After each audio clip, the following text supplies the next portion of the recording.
feeling so bad.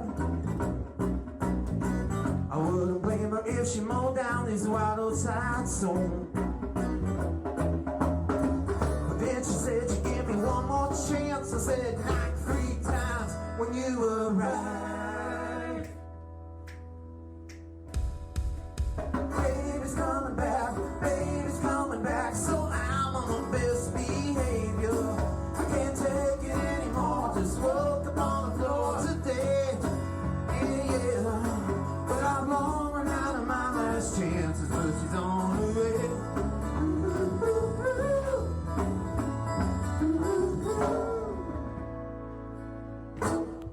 What a fun performance of Baby's Coming Back by Rock a la Carte. And Rock a la Carte are actually, as you saw by the graphic at the start of the performance, are a Queen tribute band taking the very controversial decision to use a hot space logo for their band logo. I have with me Gary Lambert, no relation to Adam. I'm sure you've heard that a million times. No, yeah, I have. I wish I get some tickets, but we pay full price, so no relation. Thanks for having us, though, or having me today. It's an honor, and I love the and I don't mean this in a bad way at all, because you messaged me with this saying that it was a bit homemade and slightly rushed, but I think it was very much in the spirit of Jellyfish, which I liked. I loved the stuffed toys, and yeah, that's what we were going for. We kind of raided my son's room, and I love all that stuff too. But yeah, like I told you, it's the rhythm section from Rock a la Carte, so you're not getting the best vocalist, but we had a couple hours, and us three love Jellyfish, so we did what we could. Anyone who takes on a Jellyfish song in any form, which is why I'm so grateful to everyone's interpretations of all the songs that have been shown so far on Jellyfest. So I really do appreciate it. And the fact that, we have to meet, I feel like this is just like, antimatter just colliding at this point. So like we do need to meet, and I love the red specials that you have in the background and everything else. So how many did you take out with you on tour? Like on the guitars? Yeah, I'm the drummer. So, but I did play guitar for a couple of years when we lost our guitar player, but we bring out the Burns one, and then my friend made this one here. So that's kind of a one-off. So that's kind of my backup. And then I've got a couple at home that I'll have in each room. If I'm in the living room, I'll play one, or the bedroom. Got some of the knockoffs. Cool. But I was thinking that too. Again, just a quick appreciate everything you've done. It's just so fun to follow you with all the bands you like and some of the odder stuff and the fun stuff. So yeah, it's fun to finally talk to you. Yeah, you too, and we're certainly going to get into Jellyfish, but just a couple of Queen questions with regards to Rock a la Carte. So, do you do deep dives on some of the material? Do you do stuff that even they never did live? Yeah, we do. I'm the big Queen head in our band. We've played the North American Queen Convention Breakthrough for probably 10 out of the past 12 years. So we go there and we play, but we compete in the trivia concerts and everything. But yeah, we cover deep tracks. We've done Prophet Song, Ogre Battle, Great King Rat. We're doing I Was Born to Love You tomorrow night, which isn't a big USA hit, but we'll do anything and everything. That's really cool. So how do you do Prophet Song? Do you remain faithful to the middle bit, or? Sorry. Yeah, this is live, and I'm not going to edit. I'm actually going to close Facebook to stop those annoying things. Yeah, we do it. It's our guitar player is awesome and can sing too. So with the middle part, we do our best representation of it. We'll do it all. So it maybe not all of it, but enough of it to get the representation of the vocal, kind of the vocal fun stuff. Very cool. We're going to talk so much Queen besides now, but obviously the main topic is Jellyfish, obviously. So, so what led you to discovering Jellyfish? Yeah, I'm excited to hear everybody's stories, how they found them, because it's going to be so interesting a bit. But me, I was in one of my first professional bands in 1995, 96, and a huge Queen fan. And we were touring the Midwest, and my guitar player said, "You like Queen? Well, I've got something for you." And I said, so he played me the first track, Hush, on Spilt Milk. That'll do. I was like, whoa, where's this been all my life? So then after that, I bought the albums, and it was kind of bad luck. I got into Queen in 1991. You know, good thing I did, but kind of bad timing. That Jellyfish 95, 96. So kind of followed them into Imperial Drag and really got into Imperial Drag. I would play that album every day, nonstop, 24/7.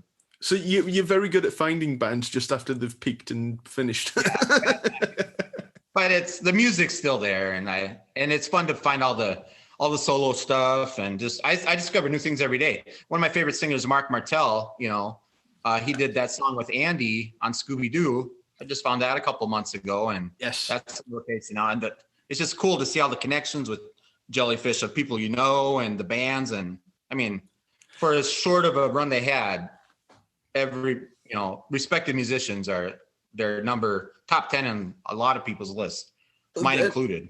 Oh yeah, musician, but absolutely. Yeah. And the thing is, that was it was the same thing with me. My boss knew that I love Queen, and then he said, look, these are like the lost Queen albums, which I think is unfair. And I've spoke about this on another interview that I did during Jellyfest, but it's kind of, they are not just Queen. There's so much other stuff going on besides the obvious Queen, Beatles, Beach Boys, etc. Queen drew me in. Yep. And I grew up with my dad playing the Monkees and the Beach Boys and Partridge Family and all that. So that was kind of my vibe too. So just everything just hit, every song just hit right there. Some kind of memory in the back of my head. Did you see Roger perform Fat Bottom Girls with a solo band? I feel like I should have. If I didn't, I'm going to go look that up right after this. It's Fuji Rock 06, and I think one of the other gigs that he did as well. And I think they may still be available on Roger's website. Okay. Yeah, they do Fat Bottom Girls and do a very good job with it as well. Oh, I would love to see that. I'm going to check that out. I think I have, but I wouldn't know that. No, that's on my list. I'm going to write that down. I'm just thinking of like the Queen and Jellyfish connections as well, because on one of Roger's Stew Studio videos that he posted on YouTube like a long time ago, I believe he either owns or they used on his tour of Japan the Queen and Paul Rodgers mixing desk. He mentions that on one of the videos as well, which is quite fascinating. And I guess you would need something like that to mix all of the instrumentation and four harmonies to such a high level as well. Because I mean, when I spoke to Kai Dansberg, the legendary Jellyfish archive guy on the page, who everyone is loving more and more each day, what he's able to do. He mentions that it's not about having it's not about having like background singers. It's about having four lead vocalists basically to mix the harmonies to such a good level and everything. So that's the sound right there, is it? And to nail them and have just the tenor and the matching of the voices, and to be able to get that through the system out to the masses. That's not easy to do. No. So when you're on with Rock a la Carte, how do you break the harmonies down? Do you construct them a different way than they are on the album? Do you look at the live recordings? Because I'm assuming there are more vocalists in your band than there are in Queen, because they only had three voices on stage. Right. We've got six people in our band, and all of them are lead singers in their own bands. So that helps.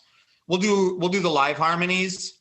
So we've got a couple girls that can take some of the Roger stuff, and then a lot of us can drop down to the Freddie live, because he would, do some of the lower stuff. And our lead singer, Adam, not Lambert, but Adam Lehman, he can do a lot of, he's got a great range. We'll do non-Queen shows, so we can do anything from Styx to Journey to Queen. So he can fit right in there take the lead, and we just kind of jump in around. We don't spend a lot of time in harmonies. A lot of it's just kind of natural and what we feel. Probably should spend more time on it now that you say that. But sorry, I wasn't critiquing. No. It helps that we're all have sung or sing in our own band, so we kind of know where to jump in.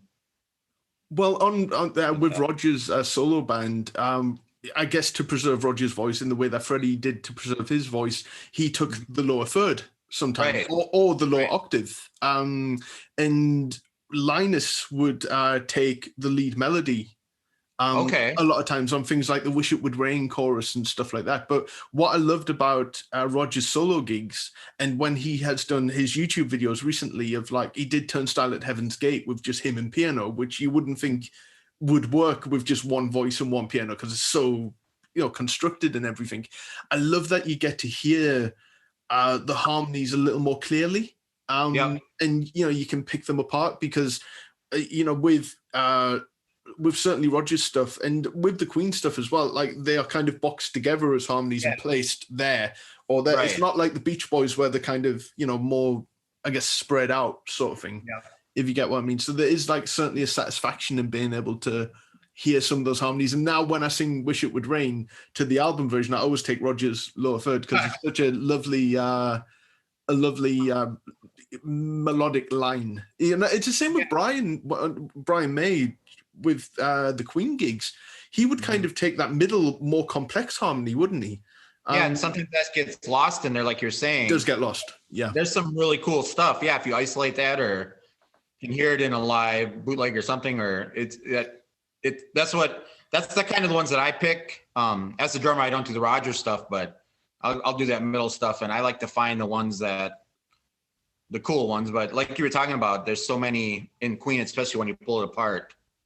It's in there, and you hear it when it's together. But yeah, to take it and pull it out of there, it's just crazy what Jellyfish, Queen, what those guys can do with that stuff. Yeah, there's a performance of 39 by Brian at you must have seen it at the Starmus Festival, which was kind of like a space travel festival, and Rick Wakeman's on keyboards with his cape and everything. So Brian's doing 39, and the first chorus for the harmony, he sings, or for the lead melody, he sings his old harmony that he would sing live. And it's very odd to hear that, but it's such a lovely melody that is actually very hard to sing because of those semitones and everything. And he's just perfect. And it's something that Roger does as well. He will find, if he feels, and just from looking at live performances, if he feels he can't reach a note, he will come up with such an interesting new lead melody. And it's never out of tune ever. That's impossible. That's amazing. Yeah, and obviously, so I'm not telling you anything that you didn't already know, but something that Linus told me when I chatted with him about how he learned all of the Jellyfish harmonies, and the solo stuff from Roger in a lot of ways is more complex than a lot of the Jellyfish stuff, because there's so many counterpoint vocals going on, and like kind of at the end of Ghost of #1 where there's like 3 things happening at once, all that kind of thing. Roger said to Linus, just consider your vocal to be like a laser beam and just shoot it at the microphone, and take that sort of visual aspect from it, because like I lose my harmonies all the time live, and I have to concentrate so much, and so I'm guessing that's something that has come with you over time in terms of putting harmonies together. And do you feel that you're at where you want to be, or do you feel that there's still always room to get better, that kind of thing? Yeah, I think there's always room for everything, but especially the harmonies, just because the instrumental stuff we have down, we can do that in the back of our heads, but those harmonies, so many variables, monitors, how your voice is doing that day and everything. And if maybe one of the members is gone, who's going to pick up that part? That's kind of the exciting thing about every show, is the singing gets me pumped up because I can do the drums, no matter what. But the harmonies of Queen is kind of our, that's the exciting, scary part of every show. Is there room to ad-lib on songs? Because Freddie would ad-lib all the time, and there would be an extra bar of something or whatever, or if you were feeling something, it could go a different direction. Or is it kind of, being a kind of a tribute act, you have to be recognizable, I guess? More like the latter. You have to kind of do it like the song. We do a lot of stuff like from live stuff, like Wembley and Live at the Bowl or Montreal. And even that's, the Iowa fans, the Minnesota, the Midwest fans, they haven't heard a lot of that. So even if you do some of that Wembley or something like that, that'll be the first time they'll hear a version like that, which is still interesting. But yeah, we don't take a lot of liberties with, it's got to be the meat of the song. That is interesting because it's cool that you take from various sources because, like, someone like you've probably heard of Gary Mullen and the Works. Oh, I love Gary. Yeah. Seen him twice. Yep. He won a show called Stars in Their Eyes, which I guess is like Star Search, maybe in America, where you basically American Idol, Star Search. Yeah, American Idol. So you dress up as the singer that you sound like, and they apply the prosthetics and the makeup and everything. And they say it's never about lookalikes because some of them are questionable, but it's always about sound-alikes. And Gary Mullen was phenomenal, but you can tell he takes a lot from Wembley with his sets. But again, why wouldn't you in the UK? It was their biggest tour, and and you've probably heard, because I'm from Newcastle, and you've probably heard the bootleg of the Newcastle '79. Gig, and that's largely considered Freddie's best live vocal performance at a gig because he reaches all the original notes and everything as well. And oh, sorry, and sorry to everyone that we're boring with Queen. So hopefully not too many people. if they like Jellyfish, they're gonna love Queen or everything. But yeah, it's interesting to look at some of those shows, all the overdubs they did. You look at the original Freddie and then the actual studio track, especially Wembley. When they went back in and added some of those higher range notes, I like the original myself. Mm-hmm. Yeah, it's actually it was mind blowing to see how many little bits were redone and but the original's great. That's what I like. Did you ever see the picture of I think it's Chris and Jason on a tour bus with Brian May? I don't know if I've seen that. Really? Was that when Jellyfish was touring? It must 90s? Have been. Yeah, like I didn't know they had any connection together because Brian May was.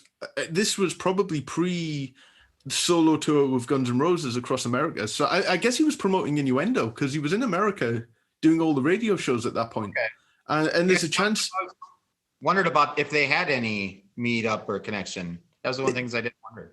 It is interesting. Yes, I'll find that picture. I think it's on Chris's Facebook page. Everyone is now going to dive on Chris's Facebook page and find that picture. So with Babies Coming Back, so what drew you to that song in particular? And I know it's a horrible question, but do you have more of a connection to Belly Button than Spilt Milk, or? It's a great question. The answer is horrible. As the rhythm section, Baby's Coming Back, that was like one of my favorite songs because I love that.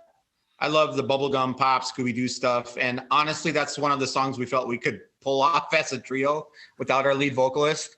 But the bass player and I, we do that song live every time we have a duo show where we just do a couple guitars.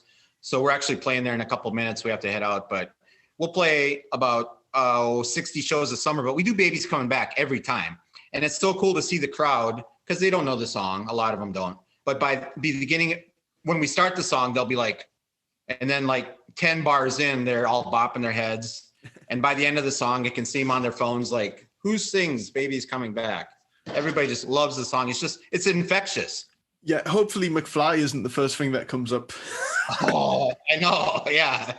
I've got to say though, because I've mentioned this before as well. I got into Jellyfish literally around the time that they re-released that, and that was the same time as the tribute album that came out from Burning Sky Records as well.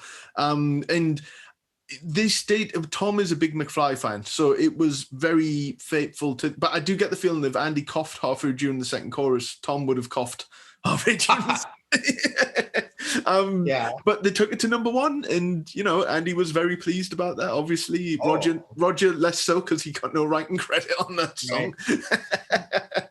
I mean, McFly's they're doing fine, but that version actually, I was pretty pleased with their take on it. It was, I love the video too. It's a fun video. Is a fun video, and that because it's a double A side of a song called Transylvania, but the record label were like, that's too weird, you have to have a double A side. And Baby's Coming Back has never shown up on the greatest hits because with it being it's kind of like Flick of the Wrist being a double A side of Killer Queen, and that's never on a greatest hits album or anything like that. But it's just one of those forgotten, but hopefully as things seem to be doing, there are things that will pop up that seem to bring in a whole new Jellyfish audience, and it seems to have gotten bigger and bigger. It's crazy. It's exciting. Yeah, it really is. Just in the past like 9-10 months, I've seen it growing. I'm sure you have too with, with the work you've done on the site. It's why I can't get the records anymore for less than, a limb. Yeah, that's the downside. Yeah. I was glad I got the Brighter Day book before. I had trouble finding that, but I was able to find that. That was a good read too. Did you see my name in there? Yeah. Nice work. You can kiss my ring, There you go. Thank you. No, actually, I said to Chloe, Andy's daughter, I said it's insane that my name's it, because I didn't really help much with that book. I helped out a little bit with some facts and a piece of memorabilia. I'm kind of that person now where they're like, right, we need a Sheffield ticket from 1991. Do you have it? And I'm like, yeah, there you go. So Chloe, I said, my name's like in the opposite page to the entire band, and it just blows my mind that your dad knows I exist. And she was like, oh, he knows who you are. And I'm just like, Cool. I mean, so, just that if there was an emergency situation where you would have to send him an order, tell him something, you could do that. That's somewhere there's a Andy Sturmer drone watching everything I do. Yeah. I take that. If I buy an illegal bootleg, he'll swoop in and show up at the door and take it back. That's what it takes to get him out. Yeah, do it. So I know we've went all over the place here, but that's the thing. I'm trying to make these interviews more suited for each individual person because there's a lot of interviews, and it's a big epic Jellyfest, and hopefully all you guys are enjoying this. So, and I want you to get to know about the artists as well. So where can people find what you're doing? I mean, I'm guessing because you are releasing stuff besides Rock a la Carte as well. Yeah. Check us out at rockalacarteband.com. That's our website. And then also the duo is Boone and Lambert. So Rock a la Carte or Boone and Lambert. Find us on Facebook, Instagram. Then we have a record label, Route 86 Records, where we release a lot of Midwest artists and just some of our friends and some of our stuff too. We got about 5 or 6 bands we all play in. So those 3 will get you connected with me. That's great. And look, I want to thank you. These are so short because, again, this whole thing would be about 2 days long and you would need to take... I'd watch it. Yeah. Watch it. People will get sick of my face by the end of this, I promise you. So, and I swear it's not an ego trip. It's just someone has to host it. So I'm biting off more than I can chew because I didn't expect like 20 artists to be like, yeah, I'll do it. I'll give you a fully fledged music video, and I'm just like, oh, I really need to actually pull my socks up now and do something. So, yeah, Gary, I want to thank you for being a part of this and being a part of the group as well, because you've been there for a good while, and you're one of the friends that I've made from this group personally, and your input is always appreciated, and long may it continue. Well, thanks for all you do too, Pablo. And that's one of the main things too, is just the new friends you pick up, the music and the friends, and we appreciate it too. We appreciate you, and thanks for letting us be a part of this. We appreciate it. Very welcome. The group wouldn't exist without its members. So I appreciate that you appreciate me. So we'll just be one big mutual appreciation ass-kissing society. So yeah, all good. Now you've got work to do. So I'm going to let you go. And out to the show. Yes. So thank you again to everyone who is currently enjoying Jellyfest, and stay tuned for what is coming up next.